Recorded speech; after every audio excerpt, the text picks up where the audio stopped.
Hello, welcome to Brittany, where it's early November and we've had a lot of rain,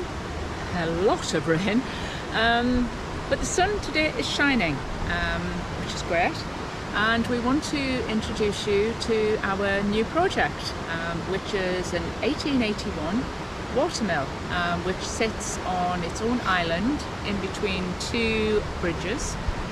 Right on the River Couesnon.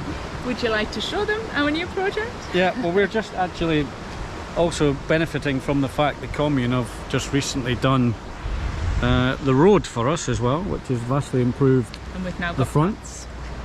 We've also managed to install some cables that you may see in the far corner of the building, red and yellow, that allows us to get water and power, because currently there's no live electrical connection, there's no potable water.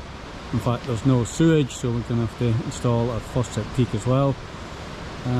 So the main mill, you've got this section at the front, you've got the smaller two-storey section to the right-hand side.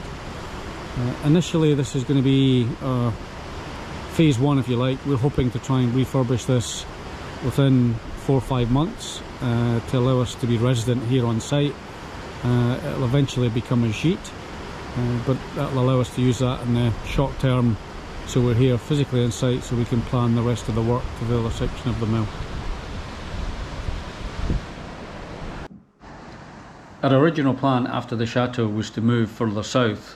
As you know, Donna loves the sun, and our plan was to get some warmer climate a bit further south in France. But I managed to find this particular project up in Brittany, certainly a lot further north than Donna had originally anticipated.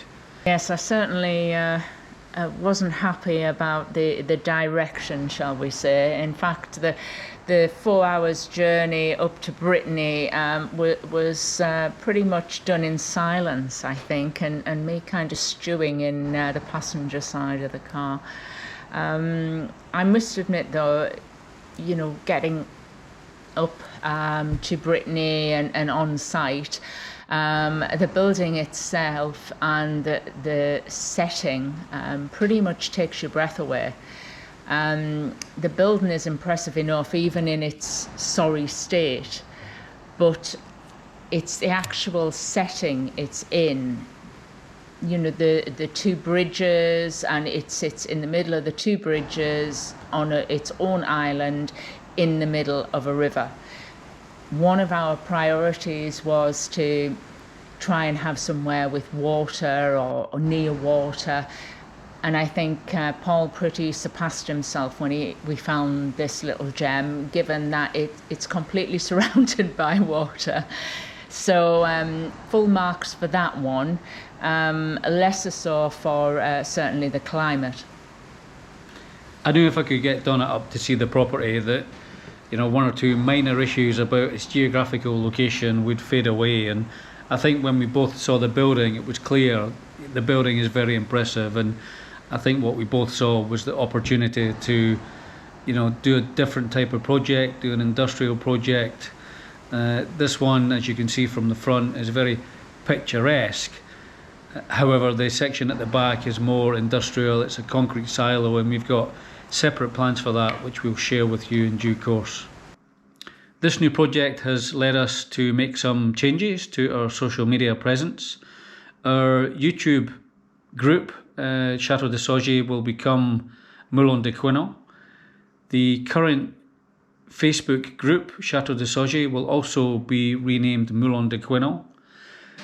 Our current Saugy Vintage Tea Room and Chateau de Saugy page will remain, and they will continue to be operated and run by the new owners, Sebastian and Alice.